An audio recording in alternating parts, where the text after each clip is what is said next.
have these crazy, what, well, we shouldn't make this time sensitive. So we have to make this evergreen. So we can't discuss our time zones. Oh, but we can discuss the differences between our time zones. And that becomes really raunchy when suddenly I have to deal with 3 hours apart from me. Because I'm on West Coast time, you're on East Coast time. And that's a difficulty. It was much easier when it was 2 hours. But now 3 hours is kind of, especially if we do something late in the afternoon, and then it's bedtime for you already. So that's not my case. So I mean, I love waking up and it's not even light yet, but I love with the whole day is in front of me. I love all the extra hours and all the extra time to play.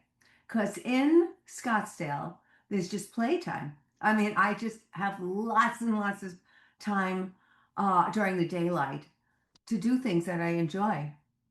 But you guys, I lived on the East Coast. You guys have to close down at like 4 o'clock, 5 o'clock in the wintertime when it gets dark. Ugh, I don't like that. I don't like that at all. But okay, so I have some really interesting topics. Um, Here's this one. You'll find this very amusing. Um, there are activists for everything, right? I mean, everybody who is an activist is complaining about something. Nothing is ever perfect for them, nothing is ever good enough for them, and they always have a cause to jump on top of. Now, we know the traditional Easter eggs.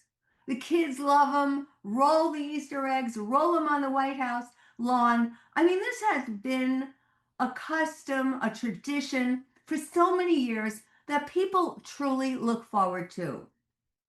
However, these activists decided that they were mutilating the eggs of the hens, of the chickens, and they decided to start screaming about rolling, instead of eggs, potatoes. Now, in this world where everybody's pissed off at something, Mr. Potato Head may have a feeling about this. Mr. Potato Head might want to launch his own activism against the activists who want no more Easter eggs because it questions the hens and how they are offering their eggs for the children. This, they say, would be potatoes would be more sustainable. Huh? I mean, really?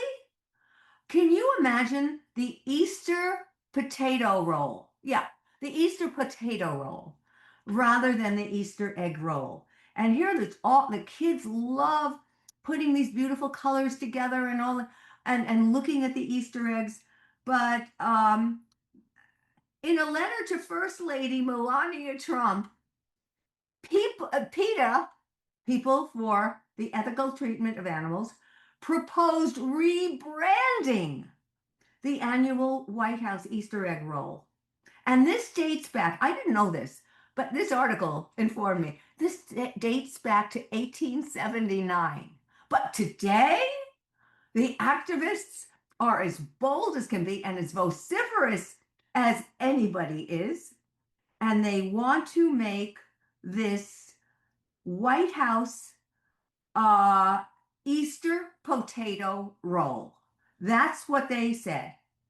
And they want to dye the spuds so they'll be kind of looking kind of like Easter eggs. And they want to have hot potato games. Hot potato, remember as a kid? Hot potato, one potato, two potato. I mean, this is absolutely insane. I think the activists need to get a job.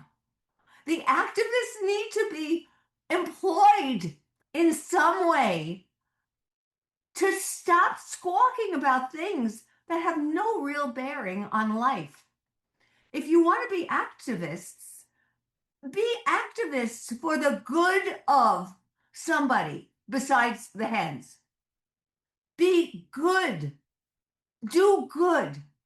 Do things that are rewarding to other people that they can benefit from.